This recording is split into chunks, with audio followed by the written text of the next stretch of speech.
Hi, it's Todd here from Arrows vs Armour 3, and we have got new arrows, new armour, and loads of archers.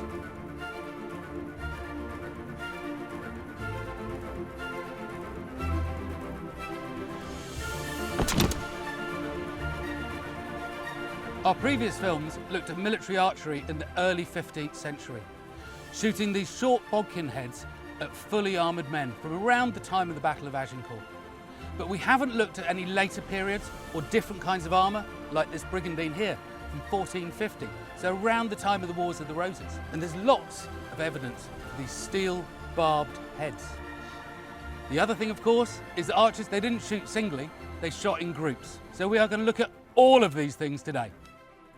And to make sure this gets done right, we've assembled the team again. So we have warbow archer Joe Gibbs from Gibbs Archery. We have master arrowsmith Will Sherman from Medieval Arrows. Our arms and armour historian Dr. Toby Capwell, and myself, Todd from Todd's Workshop. Previously on Arrows vs Armour, we've been exploring the early 15th century and the armour of knights, noblemen very specifically, the high-end equipment. Now we're moving forward in time to around 1450, towards the end of the 100 Years' War, and really getting towards the beginning of the Wars of the Roses. So this is typical equipment in so many ways for the late Middle Ages. With the brigandine, sallet and bever, these are ubiquitous pieces of equipment. They're worn by everybody, sometimes knights, but foot soldiers, crossbowmen, archers, artillery teams, handgunners. It's really as close as we can get with one figure to typical. There's lots and lots of people dressed like this on the battlefields of the late Middle Ages. The other big change for this film is more archers. And more archers will give us a more representative group of bow power and of skill. So we're no longer just looking at one exceptional individual. And Joe, you brought some friends? Yeah, so I've got 6 friends, all good warbow archers, and they're shooting bows from 120 to 160 pounds. Hi, yeah, I'm Leafy, 120 pound bow and red shaft arrow. Alistair, 120 pound bow, red arrows. Chris Hood, 155 pound bow, pink arrows. Yeah, he copied me. Tim, shooting 120 pounds, blue arrow. Chris Northrop, 140 yellow. Robin, 153 pound bow, natural barred fletchings. Joe, 160 pound longbow, and green arrows. Fabulous. So that's going to give us 7 archers. So 7 times as many arrows, 7 times as many weird, chaotic, chance outcomes. The very essence of mass bow shooting. But then also this is going to allow us to get more strikes at longer ranges. And by doing that, we can see how arrows and armour interacts at a greater distance. So Will, we've changed the arrows as well. What's going on? So we know from artwork and from finds that in the 15th century they started using these Type 16s a lot, and we're moving towards these lighter, faster, hardened steel barbed heads, which we know they were using by the mid-1400s. We haven't ever tested these before. We know they were the predominant type in that time period. We need to see what they do against our new armour. Great. All change. All change. The historical record is clear about the English longbow being an extraordinary weapon, and we don't need to question that. But it's also a cultural tradition. There's also a mythology that grows up around longbow archery, and still today we often have a very hard time telling the myth from the reality. We still don't really know that much about how it really works on the battlefield, how it's deployed, and what its effects are on a greater scale. That's why we started the Arrows vs Armour films, and that's what we're continuing to do moving into the middle of the 15th century. In Arrows vs Armour 1, Joe Gibbs shot his 160 pound longbow using fully authentic arrows, tipped with iron short bodkins like this. Every single shot that landed on the breastplate glanced away. Then, in Arrows vs Armour 2, we built on that. We added the helmet with this fabulous glancing visor. We had shoulder plates, we had arm plates, getting closer to the complete equipment of the knight of the early 15th century. And in general, the plate armor did its job. This looks brutal, but it saved the guy inside. Elsewhere, between the gaps, some of the mail can stop the arrows, some of it can't. The gaps remain vulnerable. So the upshot of Arrows vs. Armour 2 was that apart from lucky shots to lightly armored gaps, the armor works. Who knew? What do you reckon then? Well, the legs are a bit open, isn't it? I like these bits here, just under there. That is solid, isn't it? You might get up underneath these plates or even come in. Six of them just That's just all a little The arm's pretty So thick. this is the only bit that's not overlapping. yeah. Yeah, that's a good shout actually.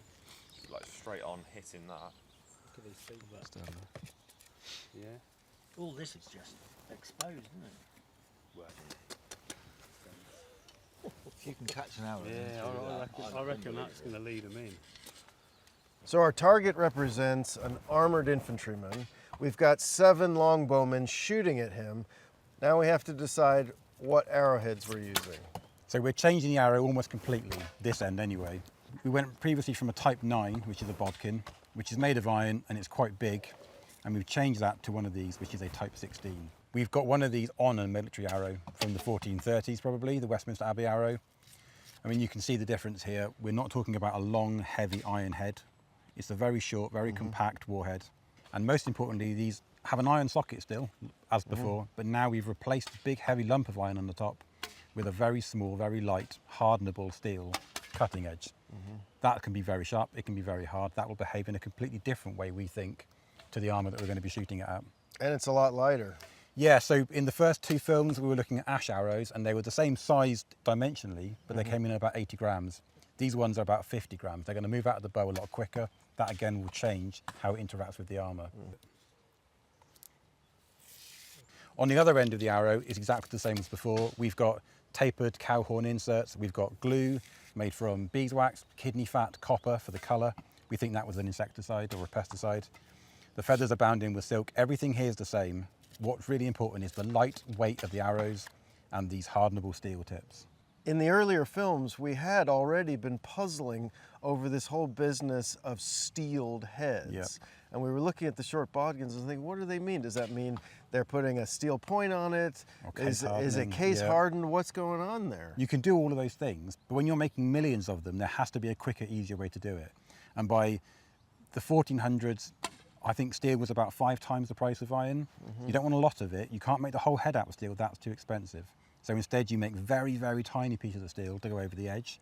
That can be hardened. You've now steeled the arrowhead. Right. And that may be what the references were talking about. And these points have turned up a lot in mid-15th century archaeology. They're everywhere, yeah. They're in the artwork, they're in the battlefield archaeology, they're in the descriptions. Yeah, and I can think of a number of depictions, tapestries and illustrations where you see the archers have got bunches of these at their belt, and these heads are very distinctive. They don't the socket doesn't come down very far onto the shaft. Nope, they're very compact. You know, they jump out at you in the art. Yeah, I mean, what we've done actually is we've solved a few of the issues that we had before. You remember that they were breaking off at the neck and they were opening up at the socket. By welding these edges on, you welded the socket shut and you've removed the neck. There is now no weak spot here. Right. So the imparted energy should be a lot more on the target. They're really sharp and really light and fast. Yep. And these haven't been tested. We don't know what they're going to do. It's going to be quite interesting. Because of these tests, we're beginning to understand a lot more about how arrows and armour interact. But the evidence for these steel-tipped and bladed arrowheads is really compelling. And the results from our research film were really intriguing. But before we start shooting these at this, we need to understand a bit more about the armour.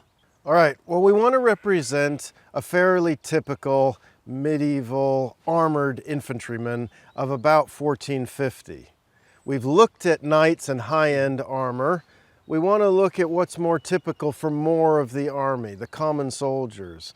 And what we've come up with is decent infantry armor that represents as much of the military spectrum as possible.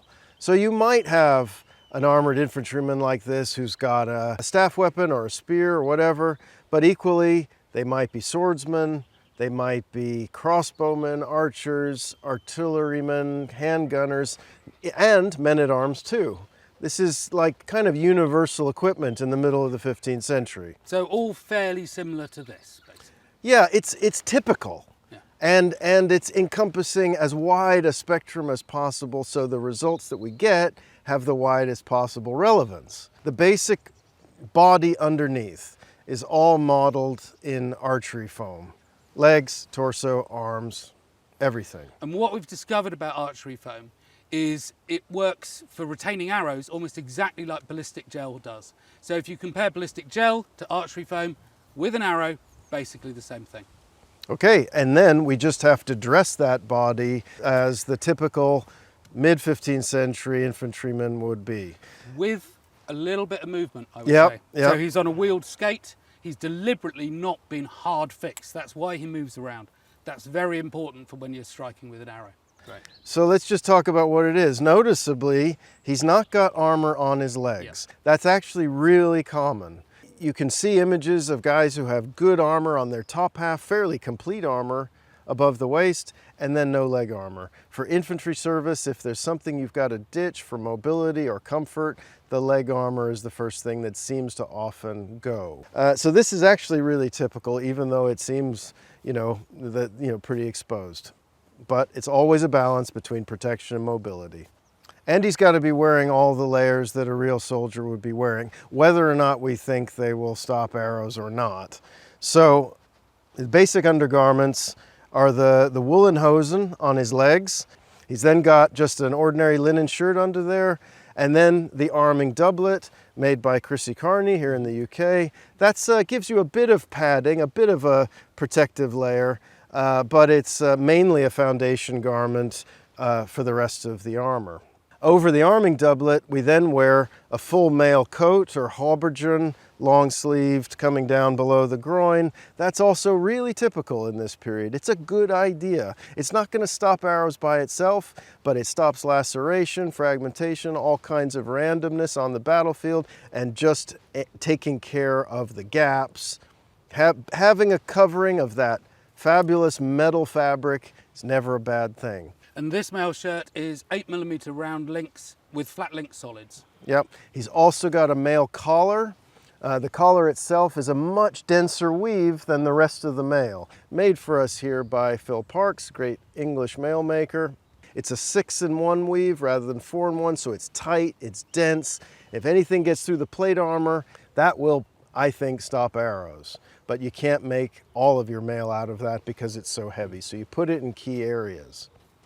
Then you've got the body armor, not a solid breast and back plate, the brigandine. Brigandines are ubiquitous in the middle of the 15th century because they seem to be a great balance of good comfort, good mobility, and within that, as much protection as you can get. And these are made out of much smaller plates that are riveted to a fabric cover. So it's got some flex. It's got more articulation. They want that because they have to be spending hours and hours and hours in these things, and they have to be self-operable. They don't have servants to come and do things for them all the time. So you've got to be able to put this on and leave it on. They're a development of the older 14th century coat of plates. This is an incredibly common form of body armor in the mid-15th century. Everybody from noblemen and knights all the way down to common foot soldiers is wearing them. They can be worn by just about anybody fighting with any weapon in any capacity, on ships, on land, firearms, archery, everything. And this particular one is made by Armour Services Historical in the UK, Ash, based on a piece from the Royal Armouries. They did a test in the early 1980s on one of the plates, and it showed that one side of the plate was carburized. It was hardened, and the other was left soft. So we've done the same with these 1.2mm mild steel plates. One side has been hardened. And then he's got pretty standard plate armor for his shoulders, his arms. The arms are in a simple 3-piece construction. You have a single elbow plate, enclosing lower arms and upper arms. This style of vambrace is described in French documents from the 1440s. So again, by the 50s and 60s, it's pretty typical. The elbows, 1mm thick, mild steel. The shoulders and upper arms and lower arms are 1.2mm thick. That's slightly on the heavy side, but still within a tolerable range, I think. But finally, We have a really nice Salatin bever made specially for the film by Francois L'Archevêque in Canada. Francois has made this sallet as a solid one-piece raised skull. It's not welded. It's got great variable thickness, very thick and heavy in the front, but rapidly decreasing in thickness at the sides for weight efficiency. The sallet is copied from one of the earliest surviving examples of the sallet typology, which survives at the Musée de l'Armée in Paris. It's a French style, Western European, and crucially early. We're in 1450. That's fairly early on in the history of the sallet typology. And so it's important that we're clear about that. And the early date of this particular one is really obvious if we open up the visor and we see it's got this curved, arched face opening. It still looks just like an early 15th century bassinet, like the ones we used in the previous film. So you can see how the sallet is evolving from the bassinet. Later, the face opening changes and gets more angular. So that's perfect for where we are in time. You'll notice also that the visor only protects you up to the top half of your face, to kind of the level of your upper lip. So if you want your whole head to be enclosed in plate, you need to wear it with a bever. The bever is between 1 and 1.2 millimeters thick. This is all made out of mild steel because, again, we've established that that's a good analog for medieval wrought iron, which again is typical for common soldiers. The knights would probably start having more hardened and tempered carbon steel armor, but for everybody else, it's still wrought iron. Bevers only appear in like the 1420s when they're being worn with late bassinets, and then they really reveal themselves to be the perfect marriage with the new sallets. And you get, by 1450 at least, this classic sallet and bever system. The head can turn while the bever stays stationary. The great thing about the bever is you can take it off. You've got the mail collar underneath there. Your face is still mostly protected. There's all kinds of evidence for people getting rid of their bevers. I've also found evidence, though, plenty of it, for people getting killed or seriously wounded because they're not wearing the bevers. And the time that you want to be wearing it is when you're advancing into archers in a fortified position. Then you need your bever. Much like today. And just to complete this thing, so he really does represent the complete soldier on the 15th century battlefield, he's got to have weapons. He's got his sidearms, dagger, and arming sword, and he's got a staff weapon. And that's a pretty typical setup. We want to have the weapons there because it's part of the environment. It's part of the situation. And as we know from previous films, weird things can happen, and we want to allow for that. And what we end up with at the end of all that is the complete armor and equipment of a typical mid-15th century infantryman. All right.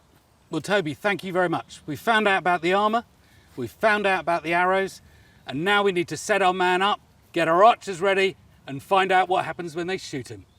So we don't know what distance archers generally shot at, but it's often called flat shooting, and you see it in the artwork all the time.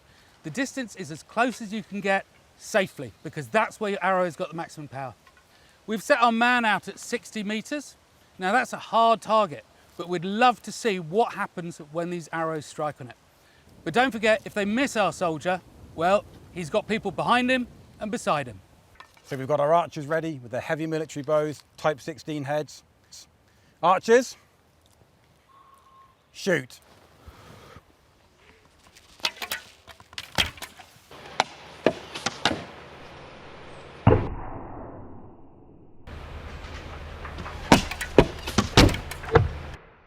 All right, archers, shoot.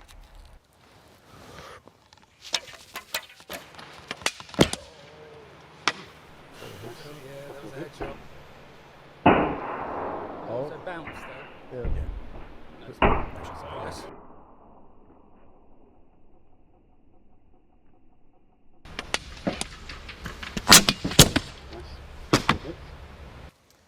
Archers, shoot.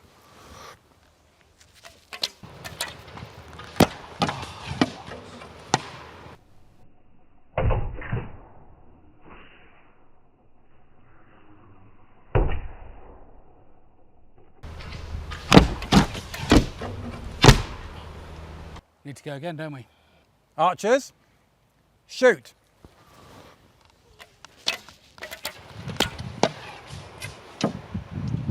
Again. It's hard. It's a long way. It's a long Well, way. that in itself is interesting. All right, archers, shoot.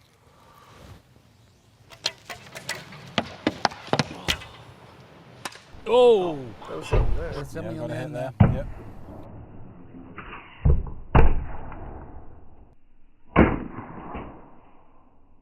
Right, Okay, let's go look. can we go look? Joe, abandon the bow. Wow. Yeah.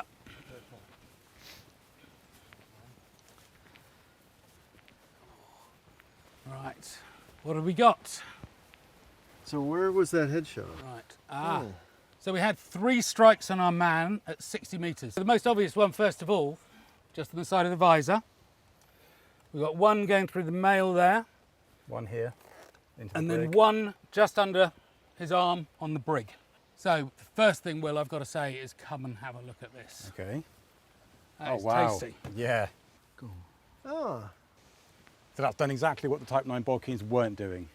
That's quite an angle, quite an extreme angle, Yeah. and it's dug in really hard and it's peeled the steel there. because that would have been a glancing shot.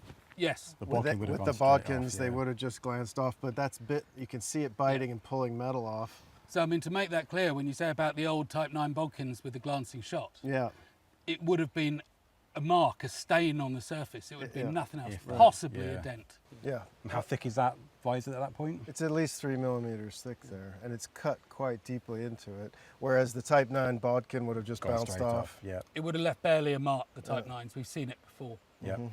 Goodness, right, And okay. did this one actually cause any damage, or is it just passing through the armor? No, that was a lucky day for him. So it's gone through both sides of the mail, Yeah. and it's literally just dangling out of his belt, out of his skirt, being It annoying. seems like it's stuck in there pretty well. Did it catch some of the No. foam, or is it No. just, Nothing. did it hit? Bit of trousers, like I say. Yeah. It could not have been a luckier shot for him, because that is through his trousers, through 2 layers of mail. Very superficial cut. But yeah, very lucky day for him. That's got to be a bit annoying having that Yeah. dangling out of you, distract you from what's going on.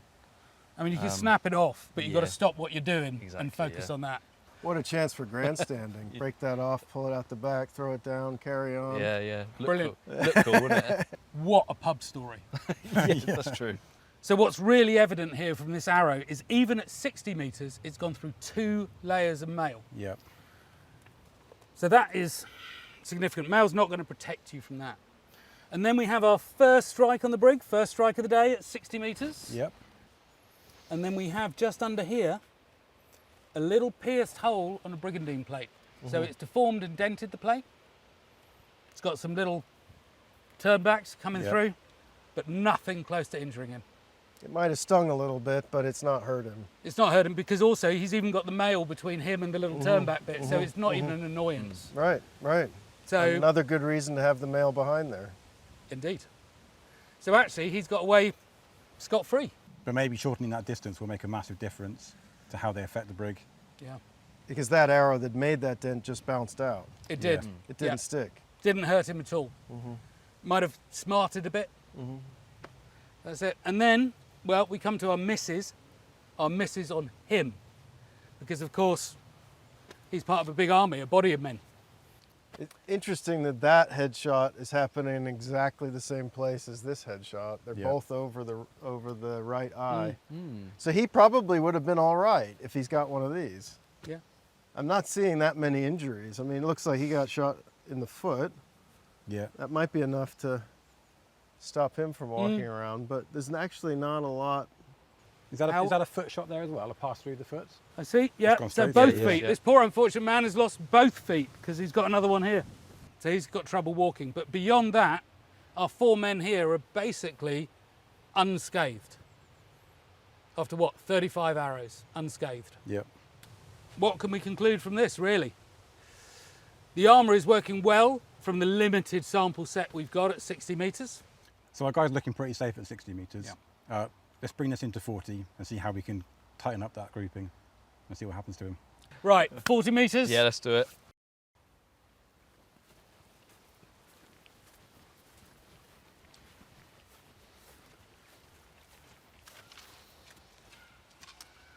Right, boys, 40 metres.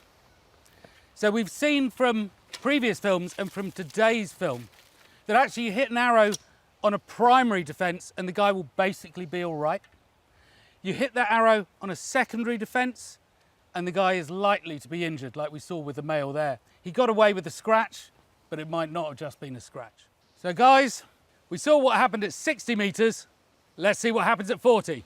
Archers, loose!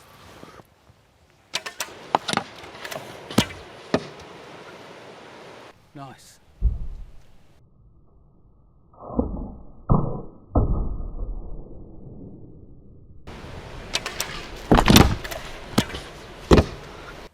Second arrow, archers, loose! Oh! Oh. Rick stopped it.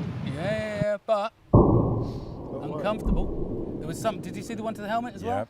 There was something up around the visor eye slit area. Yeah. Don't know what. It bounced again. Yeah, but every time. Let's see. Oh! Third arrow, archers, loose! Oh! More happening. There was a couple up here, wasn't there? Nice. Somebody hit the same sort of spot as that first arrow in the brig and it came out. One loss, one over the top. Yeah, left as well. Left, yeah.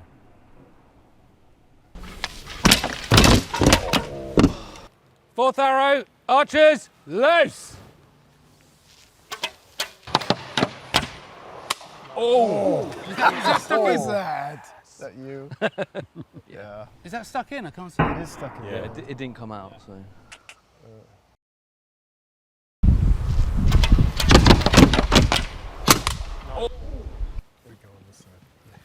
Oh my goodness. Wow. What a thing. Wow. Oh, look at that. So Joe, that's you, yeah? Yeah, that's me. Of course it's you. Right, so let's list them off. So really you can't miss that one, can you? So we'll have a look at what the damage is There's there. a glancing blow up here. That's a Oh, new is one. there? Yep. Another one up there? Yep. Oh, nice. We'll inspect that in a minute. That again is rather obvious. Plates overlap, but not by a lot there, so that's interesting. Just snuck in under the brig.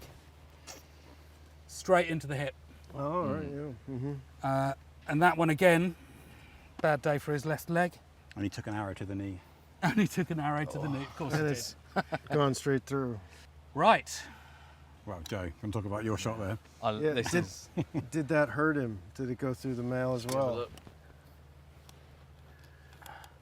It's stuck a good way Yeah. through. Well, let's pop him apart. So first up, that's interesting in its own right, and that bit like heck. Yeah, again, Again, bodkin would have come straight Absolutely off should have been a glance, but it bit in. And there is a bit of a dent now. that. Yep, And it's left the point in there again. yep. Have a look at that. Nice. So that's properly in. That must be the deepest we've had out of all Yeah. three tests, isn't it? Yeah. Yep. Through Yep. through sheet. Go slowly, rotate it. And it's hitting at an angle.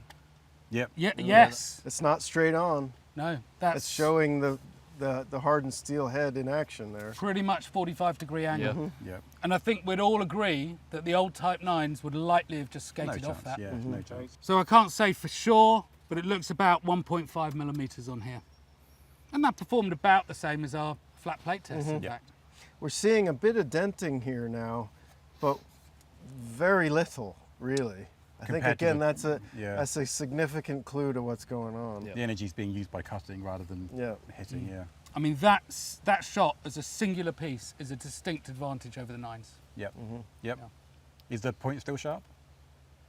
Yeah, still perfectly sharp. Right. So that struck around about here. We can't say for sure here because there's no damage on the male.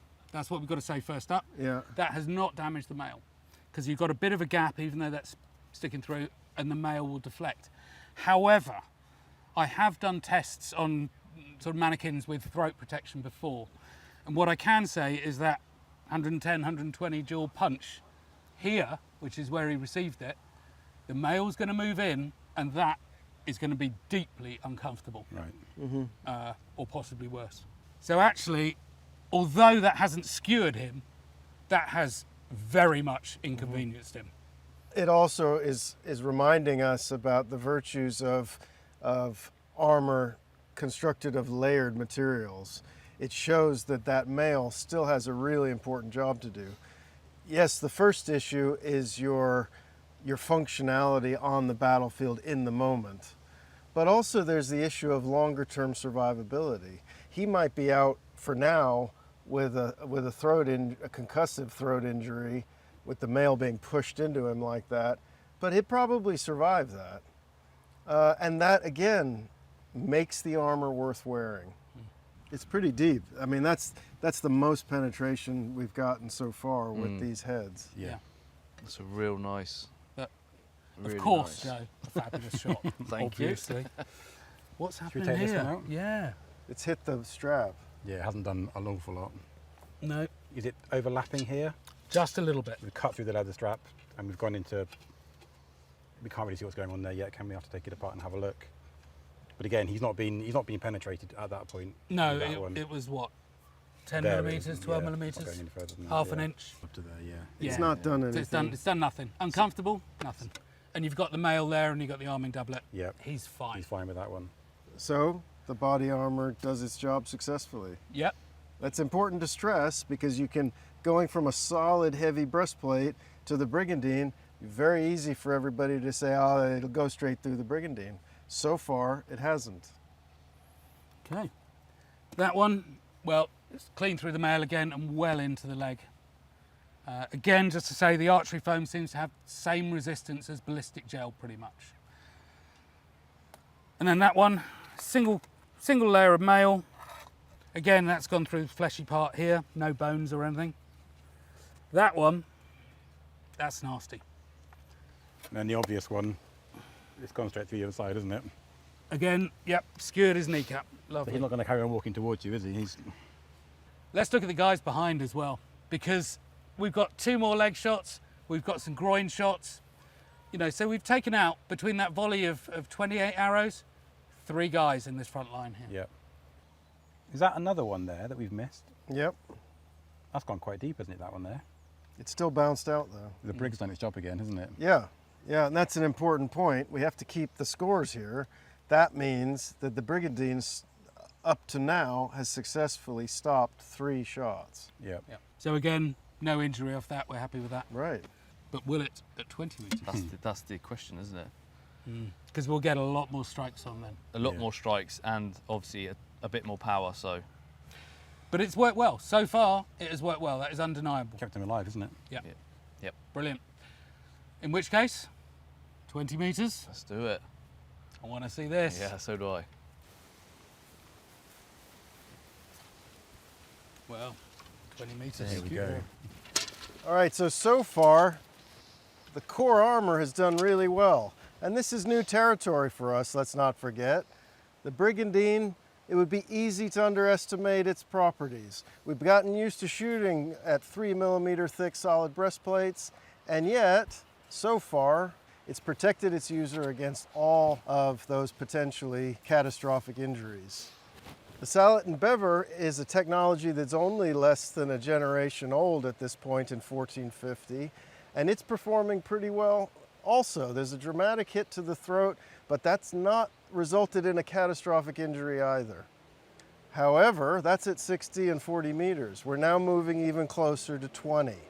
There's a lot of close range shooting going on in the late Middle Ages, more than perhaps a lot of people think. Archers are usually shooting from behind some kind of fortification or protective screen, or they're shooting from cover, or they're protected by knights who are just giving them the chance to keep shooting when the enemy is really close. So we're now shooting at 20 meters, and let's see if that new style of armor can still stand up. Archers, shoot!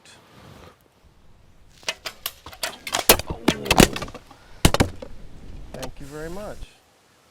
I think so. Nice. Well done, guys. Bouncing off that. Yeah. Nobody's business. Yeah. I think I might have seen a couple of breakages in there Yeah, as well. definitely. Yeah.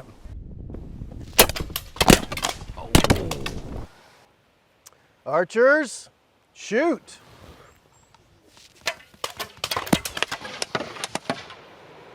You really wouldn't want to be there. No thanks. No.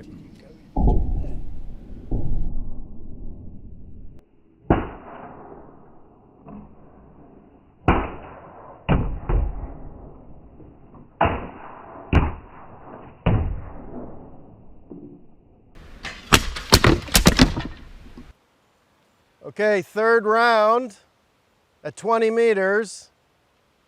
Archers, shoot.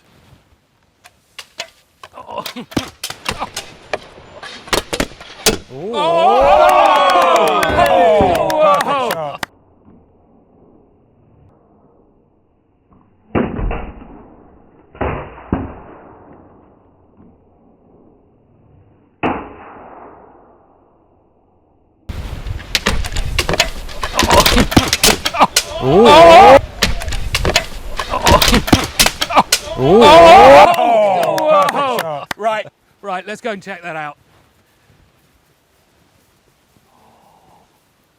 That is fantastic.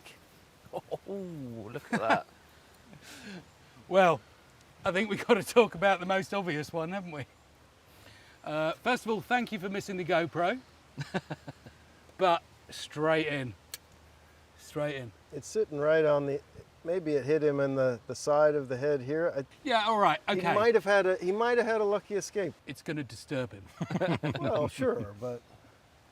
So then we got one in the lung plate, Yep. which is the biggest, flattest plate on here. Yeah, Yep. yeah. And whose is that, Joe? That's mine. Of course it is. Another one, same sort of height there, but on the edge there. Yeah. Now that's an interesting one. Okay, that is an interesting one because all the plates in the Brigandine overlap except for the lung plates. But what that's done is it's squeezed in right at the edge between plates. Okay.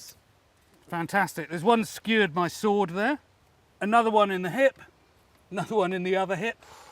Through the thumb. Through the thumb. Oh wow, yeah. That's brilliant. And then a quick look behind, another lovely bever shot for our chap behind there. Coming back to the helmet though, you cannot solve the problem of being able to see out. If you can see out, something can get in. And it that's did. true. And you can't get away from that. I think we've got to get Robin up, the guy who shot this one, to have a look at his handiwork. Robin, come and check your handiwork out. And I think he deserves something. Well done, fella. So there we go. What do you make of that? Pretty pleased with that, to be honest. Being closer, you get to pick your shots a bit more. The first two that we shot, I was aiming for the midriff and hit here and here, but I genuinely thought, right, I want to try and hit it in the head. At 20 meters, it's, more chance to be accurate. So, yeah, I'm pretty pleased with that. I'm not going to lie to you. Yeah. Really pleased. Fantastic. Good advert for you as an archer. I Well, think. yeah, quite. Okay, hang on. I just want to check something. With a shot like this, it's really important to know what the precise trajectory is inside the helmet. So if we can somehow pull it off him without moving the arrow. It is stuck in him though, let's admit that.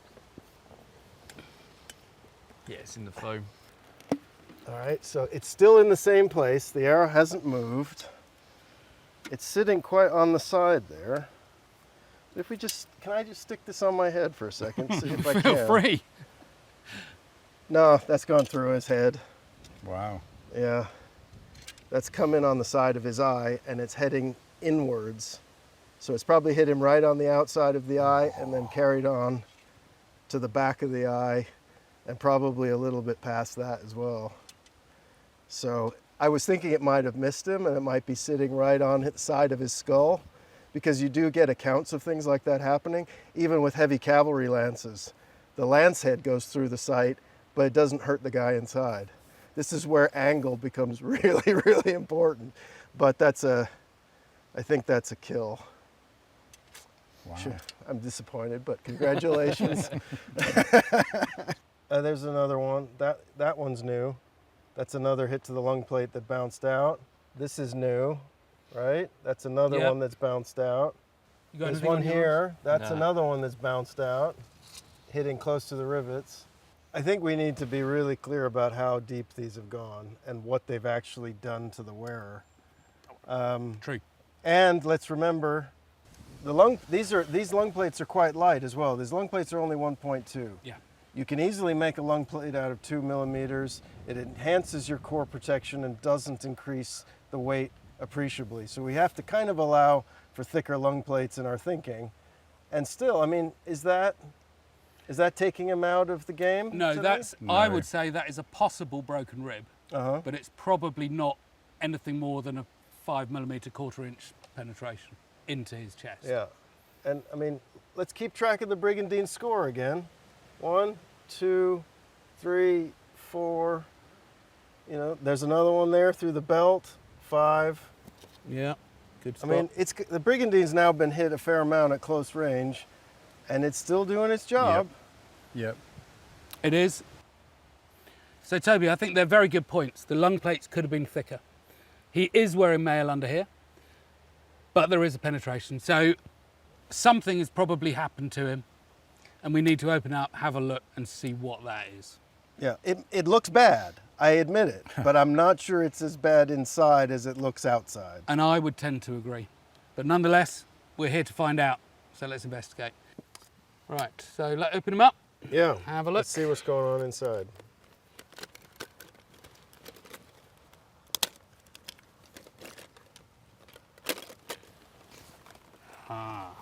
Oh, interesting. Yeah. So it's gone through 25 millimeters, an inch, something like that. Any marks on the mail? Yeah, there is a little cut mark on the link directly behind it. I mean, how? Well, you can kind of work out how far. So it's probably gone in 10 millimeters, maybe less. Yeah, 3/8 of an inch. it's not huge. No. But a sharp impact on a rib, that could be significant. But I would say that that is not fatal. No, totally survivable. Yeah. Uncomfortable, but not actually a problem. Brig wins again. Look how close the point of impact is to this lower plate. You know, it's the arrowhead is pushing through, but in order to get past this point, it needs to move this plate, and this plate is now actively resisting it and helping to stop it going deeper, even though it's not immediately over the point of impact. Well, that plate this secondary plate here has buckled. Yeah, so there's some energy going there. And if the energy's going here, the energy's not going into the arrow penetrator. Right, Yeah. right. So, yeah, Brigandine wins again. We can now see the other impact points here again. Yeah. In terms of damage to the individual inside, nothing. For the physical cost of wearing the Brigandine, it's doing a very good job, actually. You know, for the physical cost you're paying to wear the thing, it's giving you a lot, actually. Yeah. So it's that classic thing. 1.2 millimeter steel does not seem like very much, but it's doing everything you could want of a piece of body armor. The multi-plate construction, you look at all of the impact points here, you really get a very strong sense of these little plates all supporting each other and all spreading out that impact and dissipating the impact away from that point. Yeah. Brilliant. Such a good design, it seems. And we are finding out. Yeah. Fantastic. Right, well, let's do them back up. And then we're going to go for our 7 archers shooting 6 arrows apiece at their own speed, all in one go. And that is something I really want to see. Yeah. That'd be really interesting. Right. Before we do the volley, Yeah. there is one more arrowhead that I'd like to test. These are the brazed Type 21B heads. These are contemporary with the Brigandine, found at Towton where the Brigandines were being used. And I think we should have a look and see what these do. We've only got 3, so Joe, are you up for a Definitely little up for quick that. shoot? Yep.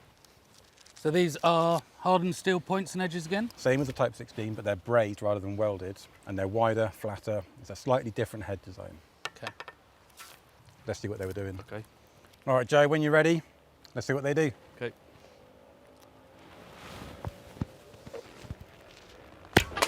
Oh, so that's the lung plate by the look of that. Went in. Good. Happy with that? But how deep? But how deep? Yeah.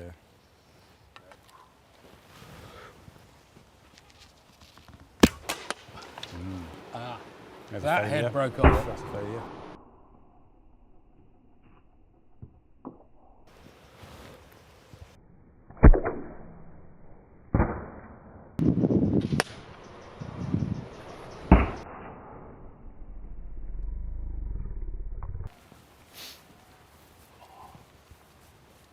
Well, So that one that bounced out, oh, it got stuck in Down there. here, yeah.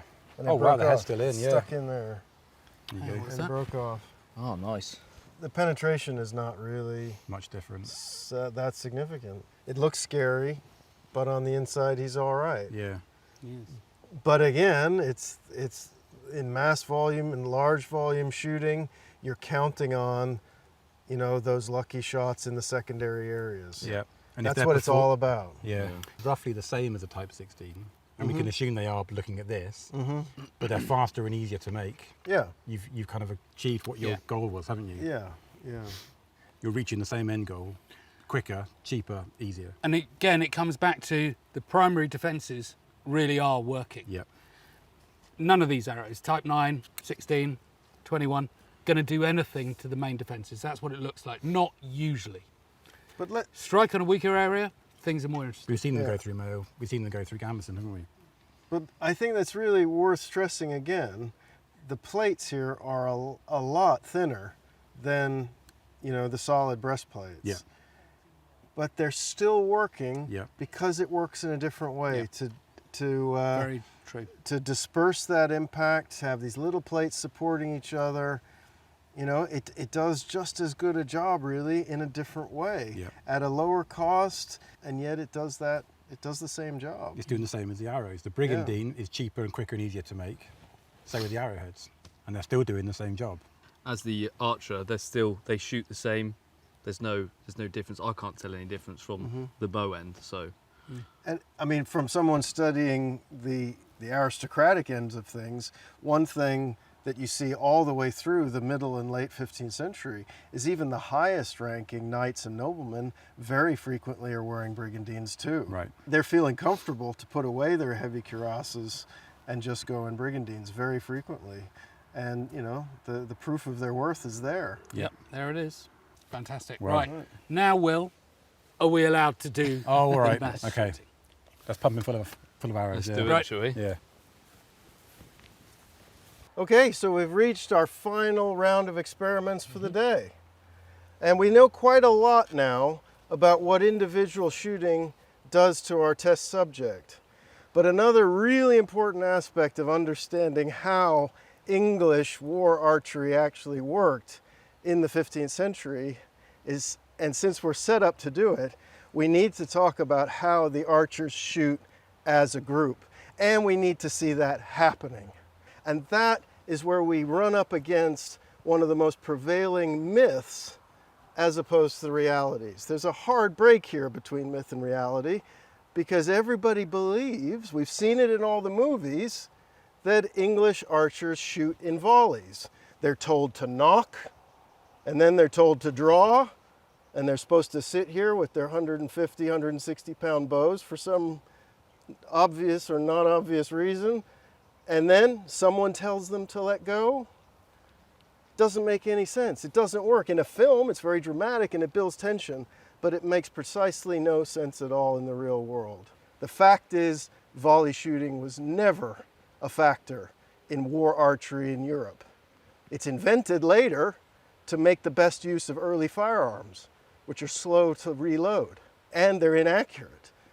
Bows are not slow to reload, and they're not inaccurate. It's a totally different situation. If I'm a commander of archers in reality, then what I'm going to tell them is when to start shooting and maybe when to stop. But between those commands, they do their own thing as individuals. But there's so many of them, it adds up to something really bad at the other end. It's a continuous hail of missiles going downrange. And that's what all the chronicles really describe. So we want to see that. We want to see what massed continuous shooting actually feels like. And we're looking for a sense of what that feels like to receive. My feeling is it's going to feel a whole lot worse than random volley shooting that never existed.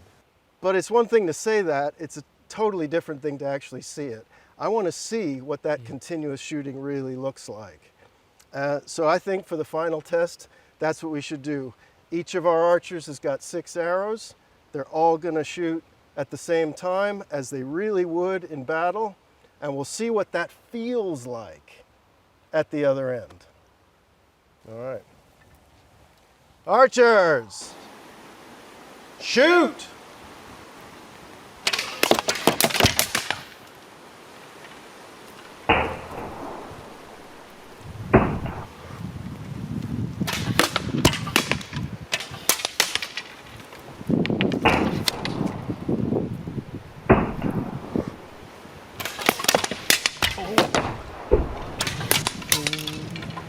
This is good.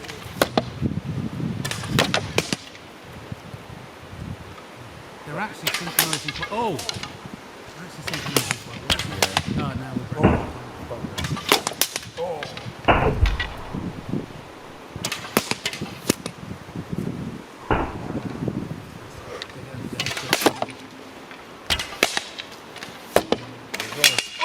There's only 7 of them, so there would be less. And also as the time frame changes, you know, after a minute or 2 minutes. Wow. Is everybody out? Well, All right. well done. That was fantastic. Really, really good. And there were some cracking shots in there. Great shots, yeah. So, we have to go and have a look. Yeah, I think we should. Right. Well, that is a mess of broken arrows, isn't it? Although They're not not that broken. many broken. They're not broken. Not compared to last time. Yeah. There's more breakages at the end and things flying off, but Look. Lots of lovely lung plate shots up here. Yeah. there's a lot more shots bouncing off. There's another one stuck in The here, damage it's done sideways. in terms of Another good. That back of the hand. Yeah. That is definitely a problem. Secondary shot to the bever. Yeah, that's another one. that's unpleasant. How much of? Oh. Yeah, that's when we have to evaluate. I'll Yeah, tell you it's what. going And the quite arms far. are getting The arms. chewed up. Yeah. So again, they're not penetrating through. They've bounced out. We can see that, but they are getting chewed. And as Toby was saying, these are 1.2. Yeah. They're a little thicker than often is case. Yeah, yeah. So 0.8. Mm-hmm. Look at Well- all of these arm shots here. There's lots of arm shots. Loads yeah. out here, yeah. But altogether, I would say that was fantastic shooting and a fantastic result. But how is the main body of the guy? He's pretty much undamaged in the core. Yeah. Oh, we got some more helmet shots, didn't we? Yeah, up this here? is a worrying very one that needs interesting to up be here. needs Yeah. to be evaluated here. So, if we sum this one up fairly swiftly in a way, his core torso, the primary armour, helmet, bever, brigandine, just fine. Yep. The hand, not so good. But that's the only point where the primary armour has failed. And let's point out, they're shooting at 20 meters. They're choosing where they want the arrows to go now. Any of them could have chosen to shoot him in the legs at this Yes, point. very much, very much. So they're not trying to do that because we're trying to test the armor. Yeah. But in a battle, you know, put some through his legs and just count him out and Yeah. move on. Yeah, because I did notice a lot of those shots, the guys were going for headshots, because, you know, why wouldn't you? But actually, if you want to drop the guy, put it through his thigh, put it through his hip. And that's all exposed on our guy here. Wow. So it's a good advertisement for leg armor. Certainly is. Yeah. Although, Many what would it didn't. do? What would it, oh. Arrows versus, open the door for arrows versus armour 4, Toby, don't do it. No. But again, it's a valid point, because I don't know the thickness on leg armour, but what, similar to arms, sort of 0.8, 1? Yeah, yeah, So, vulnerable. yep, yep. Right. So, summing it up then, the Sallet, we had a single arrow that went straight through the eye slit. Clearly it failed at that point. But in all other respects, every other strike, it's broken the tips off, but it's gone, hasn't penetrated. The Bever, again, 3 strikes on it, 4 strikes? 4, yep, 4. None of these others would have been significantly problematic. I suspect the early one by Joe would have been problematic. Brigandine, not defeated importantly in any way during any of these trials. Fabulous success. The arms, 1.2, on the thicker side of what's possible, but again, they have survived all of it, with the exception of the gauntlets where we've got an arrow straight through.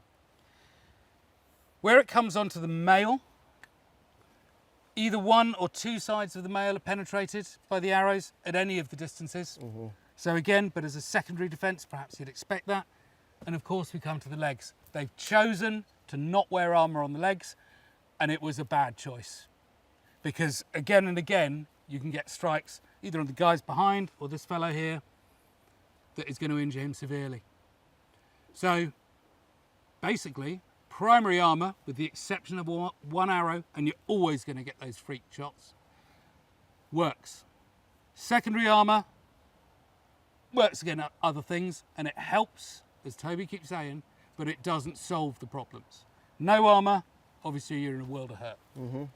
But you see the essential question in action here. How can the armor be good protection and the longbow is a good weapon at the same time? This is how. The armor's working overtime to foil the vast majority of those shots. The ones that kill are the ones that go in the gaps. But we're seeing it. The armor is good. The weapon is good. That's the reality. He's better for having worn the gear than not wearing it. But Will, I really want to hear from you. What are your thoughts on the arrowheads?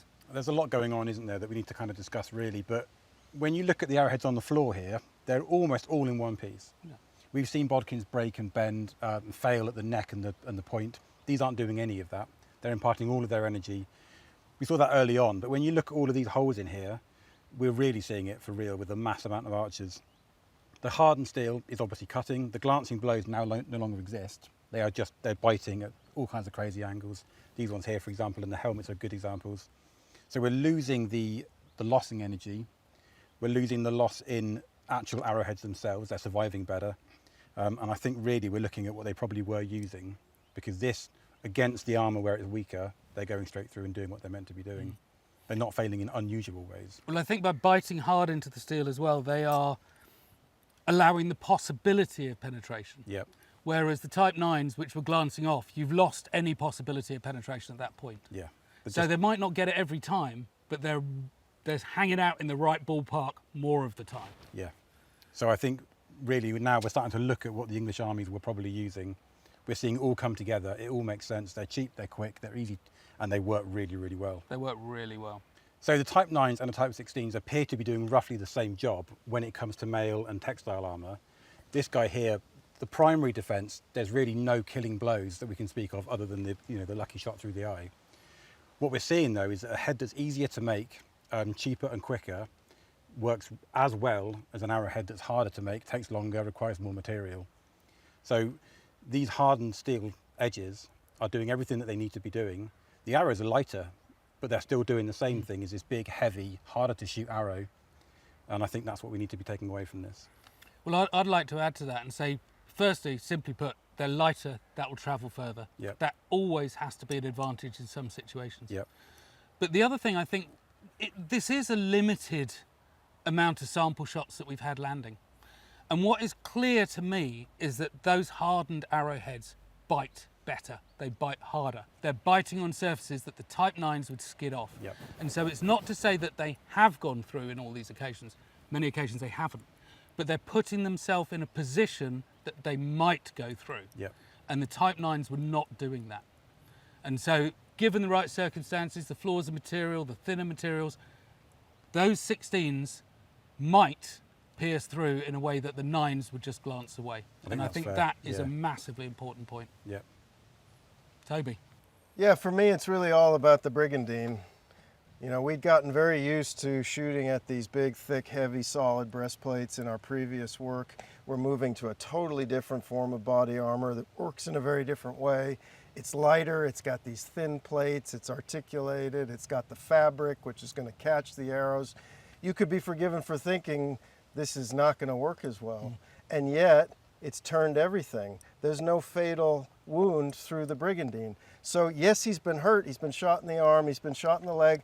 All those are potentially survivable. The brigandine has denied the archers the primary organs. They can't shoot through the lungs, they can't shoot them through the heart or any of the other primary organs. And taking all of that vitality out of the equation is a really significant thing. You're much better to have that. It's doing its job, and it's cheaper, they're mass produced, they're proliferating across the whole spectrum of medieval army. I mean, the brigandine has really proved itself. and I'm very happy about that. I've been very impressed by that. And Joe, as an archer, what was your take on all of this? Yeah, so as the archer, they're far more impressive arrowhead for shooting against armour than the softer type 9s. These definitely grip on most of the angles, so you know, like we were saying earlier, delivers all the energy. It gives you a slightly lighter arrow, which is nicer to shoot. It will shoot further, so it gives you more options on what you can do with your bow. And more really. people can shoot them, can't they, as well? If you've got Yeah. a lighter bow, you can shoot a long way rather than being stuck with an 80-gram ash arrow, which isn't going to go as far. So as we showed today, you know, we've got bows of 120 pounds, can still shoot those arrows and still, you know, They're delivering killing blows, killing essentially. blows. Yeah. And they can go all the way up to the biggest bows available. So for mass shooting, they're perfect. As you said earlier, they will shoot further as well. So if I had the choice out of the two, I'd definitely go with those. So altogether, it's been a fantastic result for us and a fantastically interesting day. But I'd also like to thank all of the backers who made this possible. And this is a film that we are really proud of. It's a film that you should be proud of too, because it would not have been possible without you. So it's been fantastically interesting for us and hopefully fantastically interesting for you guys too. But be proud of it because you made this. So backers, thank you. But I'd also like to thank the archers because again, it would not have been possible without them.